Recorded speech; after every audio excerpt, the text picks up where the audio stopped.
Hello, this is Alexander Williamson here with the secret history living inside your aquarium. I'm here today at Evergreen Washelli Burial Grounds and Funeral Home in Seattle. Unfortunately, each one of these gravestones, headstones, marks a life that was torn apart by war. And as we walk down this line, we see seemingly endless rows of these headstones. On this side of the street, we have people who were buried with their spouses later on. But still, nevertheless, it goes on and on and on. It even crosses the highway and continues over there. And a funny thing is going on here,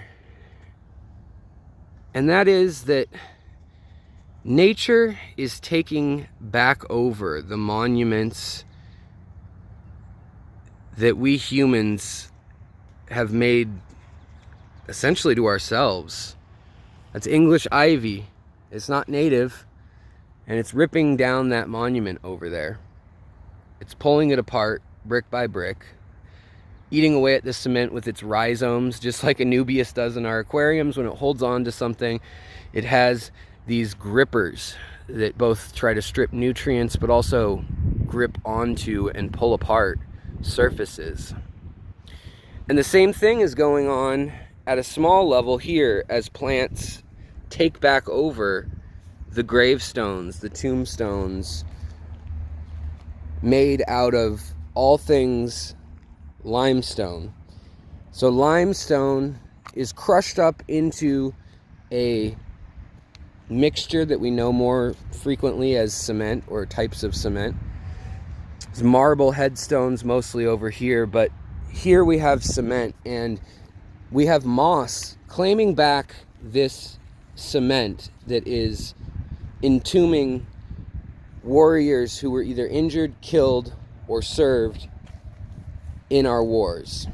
Now, when we see this happening, we try to fight against time, to uncover it, to leave flags, to clean it up. But nothing's going to stop that forward march of time. And as we look at this same area, I want you to think about something that I recently covered, and that was the fact that this area, we're only a few miles from my house here, that this low-lying area right through here, in between these hills, this was a swamp. This was a wetland. And for thousands and thousands of years, this was a wetland where Native Americans came and gathered and they traded. They met with one another and they traded all the goods that they had acquired, from wool blankets and cedar blankets to bent wood boxes to implements of war to food and implements of peace. Later on, carving things like peace pipes, and also selling trinkets and totems and things for the tourist trade by the 1800s. But these cement headstones, they're made out of limestone, I mentioned, which cement usually is. It's crushed up limestone. Now, limestone is made up of shells of sea creatures that lived at the bottom of the ocean. It all settled there, compressed, and for millions and millions and millions of years, it was compressed into this silty makeup of crushed coral and bones and cartilage and carbon, and you get siltstone or limestone. And the limestone is then pulverized. It's a stone that we know in our aquariums because it turns things alkaline. It increases the pH, or reduces the acidity is another way to say it. And the same moss that gathers on some of these graves, as well as, there's other things gathering on here from plants and things. But if we get away from the war for a moment, you see how quickly it really sets in. There's moss growing all in between the letters very swiftly. Even on something as recent as 1960, you can see the letters have been degraded. And that moss is highly acidic. This moss is not just here randomly. These clumps of moss that happen to be all throughout in between the grass that they try to keep away with all the different chemicals, as try as they might, this moss is sphagnum moss and other semi-terrestrial mosses that can stand wetlands. And this area right here, this low point, right, this intersection in this cemetery, they used to have troubles with it flooding and all sorts of problems. And since the turn of the 19th into the 20th century, they've set this aside for Europeans, and no more Native Americans were trading on these grounds, on these lands, the few miles of lands from Salmon Bay, about 4 miles that way. They would land in their canoes and they would come up the hill. They would bring all the salmon that they had caught at Salmon Bay, go figure, and they would come inland and make it into these wetlands where cranberries and plums and cherry trees and blackberries and all sorts of delicious berries, salmon berries, gooseberries, snowberries, were found, and only found in these bogs, these wetlands that are so special, that take thousands of years to form. And as we took this area over and made it a cemetery, the city of Seattle grew up around it, and Europeans moved here. We came here from all over Europe and all over east of here in North America, moving westward. And by the turn of the century, we had settled in Seattle, and this was a home. And so obviously you need to bury your dead somewhere, and they decided that why not use that marsh that no one was using? Why not bury the dead here? Land was cheap here. In fact, they didn't even need to clear it all. They could leave some of the cedar trees and random trees that are here, plant a few other broadleaf trees to make it look more like a park, and ta-da. Well, soon after that, World War I broke out, and over 200,000 Americans became casualties of war, with over 100,000 dying of various causes related to the war, in battle and of illness. Forget the Spanish flu also killing 50 million people around that time. 20 million people died total in World War I. And by the year 1916, this wetlands was starting to fill up with graves.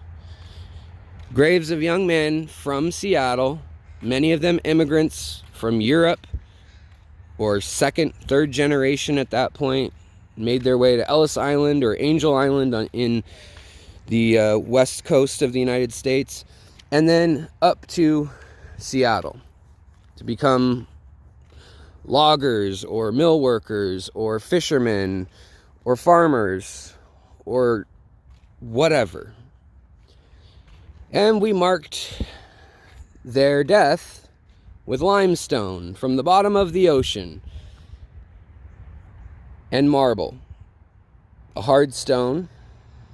Good choice of a stone for a marker. Lasts a long time. We learned that from the Greeks and the Romans. But the moss is reclaiming it, as I mentioned. This hard moss and algae as well as lichen. Well, in 1916, after the war had been raging for a while, we ran out of bandages. It turns out that killing people at the rate of modern warfare is a big investment. And not just did we run out of cotton and wool because we ran out from making uniforms and cloth and sails. And yes, we had boats that were steam powered and oil and coal powered and everything like that. But this was a war where there were still millions of horses drafted into use. And some of the rifles, many of the rifles, were bolt action rifles that still use char cloth. And char cloth is made by heating up wool or cotton, other fabrics and textiles, and heating them up past the burning point, and it carbonizes it, and that then allows it to be extremely flammable and to catch. And this is used in guns, and this was used for a good 400 years as the way to touch off a gun. When you see a musket with the flintlock and the little flash, this cotton was kind of an intermediary step between modern and very old-timey rifles. It's interesting, there's a rabbit sleeping from the heat of the day under a, what is it, a howitzer, some sort of artillery piece used to blow humans apart. So this moss, seemingly ripping things apart now, in 1960, January of 1916, it was called upon all of our allies, the United States allies, British, the French, and people around the British Kingdom and the American Empire to collect moss, because moss happens to be just as good as bandages, especially before we had antibiotics. Now, moss has the same mosses that we would use in our aquariums even, has a pH that is very low. This stops bacteria from growing. Things like staph infection and viruses. Hey, there's other rabbits. I guess they're reclaiming these areas also. What's interesting is these aren't pet rabbits either. These aren't the Peter Cottontails that you're used to seeing all over Seattle that get released. Lately, I've been seeing a lot of the western rabbits, the native rabbits here, with the much longer legs and skinnier bodies, and no patterns really, but just a side note. So this moss drive caused millions of pounds of sphagnum moss to be collected. And where's the best place to get moss, sustainably might I add? Well, bogs. Bogs are the best place to get it. And so to the same area where we have literally been burying bodies, we go to collect mosses. Now, all over the Northwest, you can find mosses, and that's fine. But the moss that grows in the bogs is extra acidic and extra. There's several species, but one in particular, it soaks up more than 22 times its own weight in whatever fluid you put it in. Usually, you know, water. It has to have roughly the viscosity and properties of water. But you could pack wounds with it and it would prevent death. In fact, it was much more effective than the linen and silk and cloth and wool, cotton cloth, all the different things they tried during wartime, from the Civil War to World War I, would generally get gangrene, get infected, get staph, other sorts of terrible infections. And when they treated it with either grinding it up and soaking it in this acidic solution of moss and bog, peat moss, they found that it pretty much completely stopped the infection.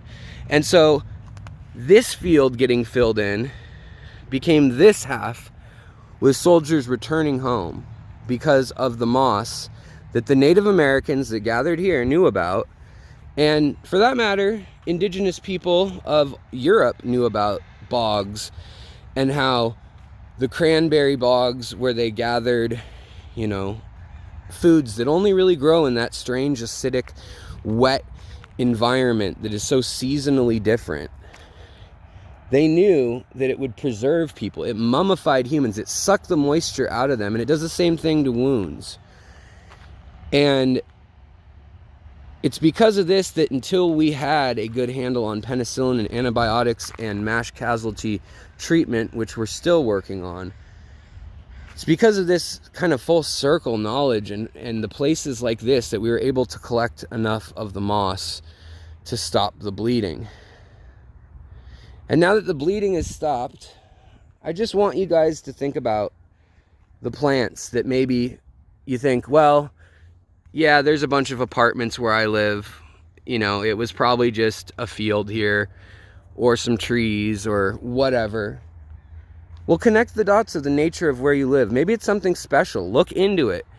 And in our aquariums, the plants that we are using, the plants that we grow, the things that we don't even give a second thought to other than how do I want to place that, how much is it, and what will shipping be, can have life and death consequences for our ancestors.